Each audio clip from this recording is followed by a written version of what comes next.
सम्मानित साथियों, नमो बुद्धाय, जय भीम। हमेशा की भांति एक बार पुनः आपका हार्दिक स्वागत है। आज के अंबेडकर संदेश में हम लेकर उपस्थित हो चुके हैं आज का क्रांतिकारी अंबेडकर संदेश, बाबा साहब डॉक्टर अंबेडकर संपूर्ण वाङ्मय खंड 16 से।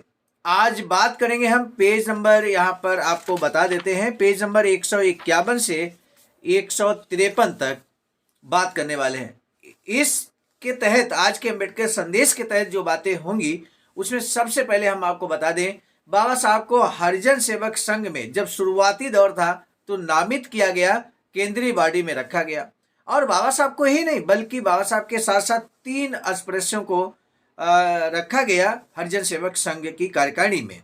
सम्मानित साथियों, कार्यकारिणी में होने के नाते बाबा साहब अपना सुझाव देते हैं कि हरिजन सेवक संघ किस तरह से कार्य करे। इस संबंध में सीधी बातचीत बाबा साहब महात्मा गांधी से भी करना चाहते थे और हरिजन सेवक संघ के तत्कालीन महामंत्री ए.बी. ठक्कर साहब से भी करना चाहते थे। तभी बाबा साहब का बुलावा 30वें गोलमेज सम्मेलन के लिए लंदन से आ जाता है। तब बाबा साहब रास्ते में जाते समय 14 फरवरी 1933 को एक पत्र लिखते हैं, क्योंकि सीधी बातचीत नहीं हो सकती है तो पत्र के माध्यम से अपनी बातों को बाबा साहब पहुंचाना चाहते हैं। तो उसमें 4 सुझाव सम्मानित साथियों देते हैं बाबा साहब। हरिजन सेवक संघ को 4 सुझाव देते हैं कि इन 4 सुझावों पे काम होना चाहिए ताकि ये अस्पृश्यता, जातिवाद, शोषण, अत्याचार दलितों पर जो हो रहा है इसका खात्मा किया जा सके। और वो 4 सुझाव पिछले अंबेडकर संदेश में एक एक कर आपने देखा है। सम्मानित साथियों, आपने महसूस किया होगा, लगातार यदि आपने वाच किया है तो आपने महसूस किया होगा कि यदि वास्तव में वो 4 सुझाव लागू कर दिए जाएं तो ये अस्पृश्यता नाम का नामो निशान मिट जाएगा। वो 4 सुझाव क्या है, बहुत संक्षेप में हम आपको बता दें। उसके बाद आज के अंबेडकर संदेश में हम आपको बताएंगे कि आखिर बाबा साहब ने हरिजन सेवक संघ से इस्तीफा क्यों दे दिया। यही प्रश्न रहेगा शुरू से अंत तक, और इसी प्रश्न का आंसर जैसे ही मिल जाएगा हम आज के अंबेडकर संदेश को रोक देंगे। इसलिए अंबेडकर संदेश को अंत तक वाच कीजिए, ये हमारा विशेष निवेदन है। आइए चलते हैं। पहला सुझाव बाबा साहब देते हैं, स्टीमर पर बैठकर पत्र लिखते हैं और पहला सुझाव यहाँ पर देते हैं, नागरिक अधिकारों को प्राप्त करने का आंदोलन होना चाहिए। दूसरा बात बाबा साहब कहते हैं कि अवसर की समानता होनी चाहिए। तीसरा सुझाव बाबा साहब देते हैं कि सामाजिक मेल जोल होना चाहिए। अस्पृश्यों और सवर्णों के बीच सामाजिक मेल जोल जो नहीं है वो मेल जोल होना बहुत जरूरी है, ये बात बाबा साहब कहते हैं। चौथा सुझाव बाबा साहब देते हैं कि नियुक्त की जाने वाली एजेंसी किस तरह से कार्य करेगी, ये भी बहुत जरूरी है। इन 4 सुझावों को हम पिछले अंबेडकर संदेश में लगातार 4 अंबेडकर संदेश में आपको बता चुके हैं एक एक कर। आज बात होगी कि बाबा साहब ने आखिर इस्तीफा क्यों दे दिया।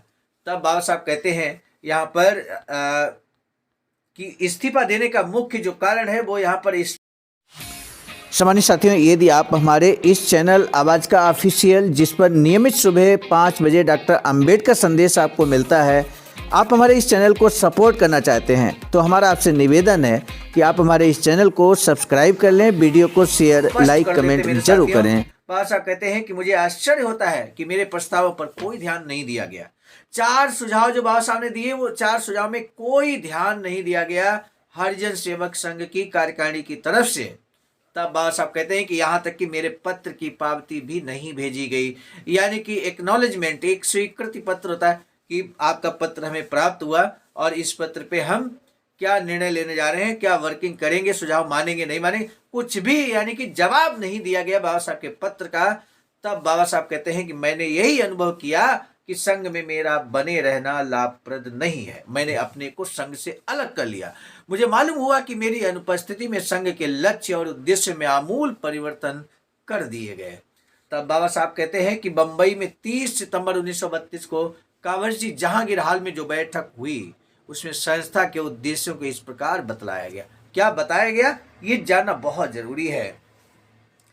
अस्पृश्यता के विरोध में प्रचार करना और इसके लिए जितना व्यवहारिक हो, इस शर्त के साथ आवश्यक कदम उठाना कि कोई दबाव या जबरदस्ती नहीं की जाएगी, बल्कि केवल शांतिपूर्ण ढंग से समझा बुझाकर सभी सार्वजनिक कुएं, धर्मशालाएं, सड़कें, पाठशालाएं, शमशान भूमि, शमशान घाट और सभी सार्वजनिक मंदिर दलित वर्गों के लिए खुले घोषित किए जाएंगे।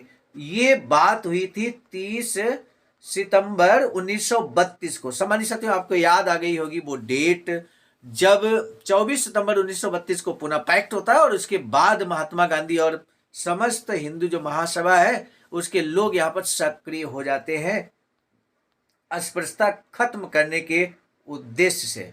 लेकिन कैसे अपने उद्देश्य से भटकते हैं, आज का अंबेडकर संदेश में एक खुलासा होने वाला है। तब बाबा साहब लिखते हैं, परंतु उसके उद्घाटन के 2 महीने बाद 3 नवंबर को श्री घनश्याम दास बिड़ला और श्री ए.बी. ठक्कर ने एक बयान जारी किया। ए.बी. ठक्कर महामंत्री हैं हरिजन सेवक संघ के। इसलिए क्या लिखते हैं, क्या बयान जारी किया उन्होंने? बयान जारी किया,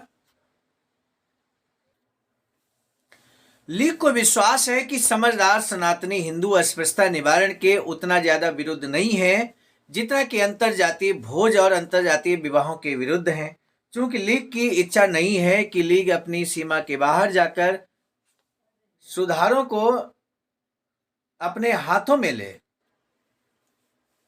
चूंकि लीग की इच्छा नहीं है कि लीग अपनी सीमा के बाहर जाकर सुधारों को अपने हाथों में ले, इसलिए यहाँ पर यह भी स्पष्ट कर देना आवश्यक हो जाता है कि लीग सवर्ण हिंदुओं के बीच में जाकर अस्पृश्यता के अवशेष मिटाने की बातें उन्हें समझाएगी। उनके कार्य की रूपरेखा रचनात्मक होगी, जैसे कि दलित वर्गों का शैक्षिक, आर्थिक और सामाजिक क्षेत्र में उत्थान, जिससे अस्पृश्यता निवारण का स्वतः मार्ग खुलेगा। ऐसे कार्यों से कट्टर सनातनी हिंदू भी खींचातानी करने की अपेक्षा उनसे सहानुभूति रखेंगे। यही वो कार्य है जिसके लिए लीग की स्थापना की गई थी। जाति प्रथा की समाप्ति और अंतर्जातीय सहभोग जैसे समाज सुधार के कार्य लीग की कार्य सीमा से बाहर रखे गए हैं। ये बयान जारी किया गया ए.बी. ठक्कर साहब की तरफ से। तब बाबा साहब विश्लेषण करते हुए कहते हैं कि यहाँ संस्था के मूल उद्देश्यों के पूर्णतया कार्य किया गया था। अब भी योजना में अस्पृश्यता निवारण को नाम मात्र के लिए स्थान दिया गया था। रचनात्मक कार्य संघ के कार्य का मुख्य अंग था। ये पूछना समीचीन होगा कि लीग के लक्ष्यों एवं उद्देश्यों में से इस प्रकार का परिवर्तन क्यों किया गया। संघ के लक्ष्यों और उद्देश्यों में श्री गांधी की जानकारी में लाए बिना तथा उनकी राय के बिना कोई परिवर्तन नहीं किया जा सकता था। इसका कारण यही था कि संघ का मूल कार्य श्री गांधी के लिए बहुत ही असुविधाजनक था। अस्पृश्यता निवारण को ही बनाए रखना बहुत अच्छा था, परंतु जहां तक कार्यक्रम को व्यवहारिक रूप देने का संबंध है, उससे हिंदुओं के बीच में श्री गांधी की बद्ध पिट जाती। ऐसी अलोकप्रियता के लिए श्री गांधी तैयार नहीं थे, इसलिए उनके लिए रचनात्मक कार्य बेकार था। हिंदुओं ने इस कार्य पर ऐतराज नहीं किया। श्री गांधी ने हिंदुओं को प्रसन्न करते हुए ये काम शुरू किया। रचनात्मक कार्य के उस कार्यक्रम से अस्पृश्यों के उस स्वतंत्र आंदोलन को पलीतल लगाना था, जिस आंदोलन ने 1932 में गांधी जी को पुनः पैक्ट के लिए विवश किया था। इसलिए कांग्रेसियों ने लाभ समझकर रचनात्मक कार्य को ही अपने हाथ में लिया। इसके फलस्वरूप कुछ अस्पृश्य कांग्रेसी हो गए। रचनात्मक कार्य की योजना का प्रयोजन अस्पृश्यों को अपने मार्ग से हटाकर श्री गांधी मार्ग पर अग्रसर करना था, वह भी बड़े सौम्य भाव से। वास्तव में यही हुआ। हरिजन सेवक संघ अस्पृश्यों के किसी ऐसे आंदोलनों को बर्दाश्त नहीं कर सकता था जो स्वतंत्र हो और हिंदुओं तथा कांग्रेस के विरुद्ध हो। संघ उसे नष्ट करने पर आमादा हो गया। संघ के लक्ष्यों और उद्देश्यों में ऐसे परिवर्तन के परिणाम फलस्वरूप मैंने संघ से नाता तोड़ लिया। सबसे पहले जब कुछ अस्पृश्यों ने संघ छोड़ा तो श्री गांधी ने उनके स्थान पर अन्य अस्पृश्यों को नियुक्त करने का प्रयास नहीं किया। इसके बजाय संघ का संपूर्ण प्रबंध कांग्रेस के सवर्ण हिंदुओं के हाथों में सौंप दिया गया। वास्तव में अब संघ की नीति ये हो गई है कि संघ के प्रबंध और उच्चतर निर्देशन से अस्पृश्यों को दूर रखा जाए और उन्हें संघ में न लिया जाए। अस्पृश्यों का प्रतिनिधिमंडल जो श्री गांधी से संघ की प्रबंधक समिति में अस्पृश्यों को नियुक्त करने का अनुरोध के साथ मिला था, अस्वीकार कर दिया गया। उसी से उनकी भावना का पता चलता है। श्री गांधी ने प्रतिनिधियों को एक नया सिद्धांत बतलाकर धीरज बनाया। उनका कहना है कि अस्पृश्यों के लिए कल्याणकारी कार्य करना हिंदुओं द्वारा अस्पृश्यता के पाप का प्रायश्चित करना है। जो धन एकत्र किया गया वह हिंदुओं के चंदे से एकत्र किया गया है। दोनों दृष्टिकोणों से हिंदुओं को ही संघ को चलाना है। नैतिकता या अधिकार से अस्पृश्य किसी सीट के लिए अपने अधिकार का औचित्य सिद्ध नहीं कर सकते हैं। तब बाबा साहब लिखते हैं कि श्री गांधी को इस बात का एहसास नहीं हुआ कि उन्होंने अपने इस उपदेश से अस्पृश्यों का कितना अपमानित किया। इससे उनके इस रूखे व्यवहार को छिपाया नहीं जा सकता। यदि श्री गांधी यही समझते हैं कि धन हिंदुओं द्वारा एकत्र किया गया है, इसलिए अस्पृश्यों को ये पूछने का अधिकार नहीं कि धन कैसे खर्च किया जाएगा, तो कोई भी स्वाभिमानी अस्पृश्य उनके पास इस प्रकार नहीं जाएगा। सौभाग्यवश जो अस्पृश्य उनसे जा चिपके वही बेरोजगार और लफंगे थे, जो राजनीति कराकर अपनी कमाई का धंधा बनाना चाहते थे। परंतु श्री गांधी को सोचना चाहिए कि इस विषय में वे जो कुछ कह रहे हैं वह परिवर्तन के औचित्य पर लीपापोती ही है। इससे ये नहीं स्पष्ट होता है कि संघ के मूल उद्देश्य में परिवर्तन का क्या कारण था। सवाल यह है कि श्री गांधी किसी समय अस्पृश्यों को संघ की प्रबंधक बोर्ड में रखने के इच्छुक थे और अब उन्हें उस संस्था से निकालने के पक्ष में क्यों हैं? ये महत्वपूर्ण प्रश्न यहाँ रख दिया गया।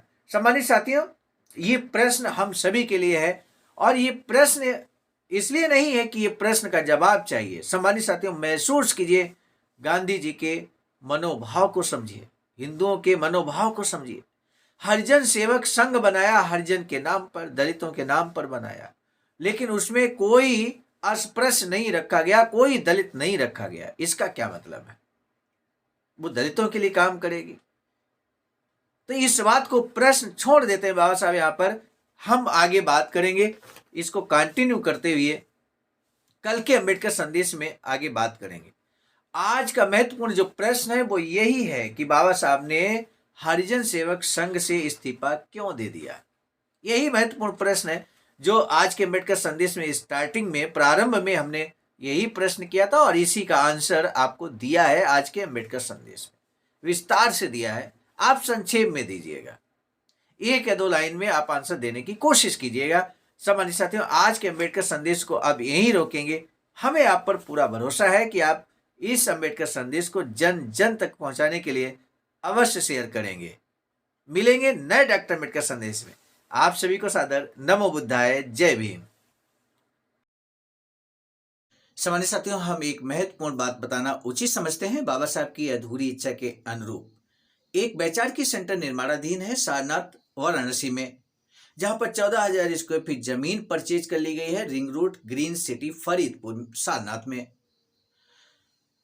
वैचारिकी सेंटर के प्रशासनिक ब्लॉक का निर्माण कार्य कंप्लीट हो चुका है। शानदार बेहतरीन प्रशासनिक ब्लॉक का निर्माण पूर्ण हो चुका है।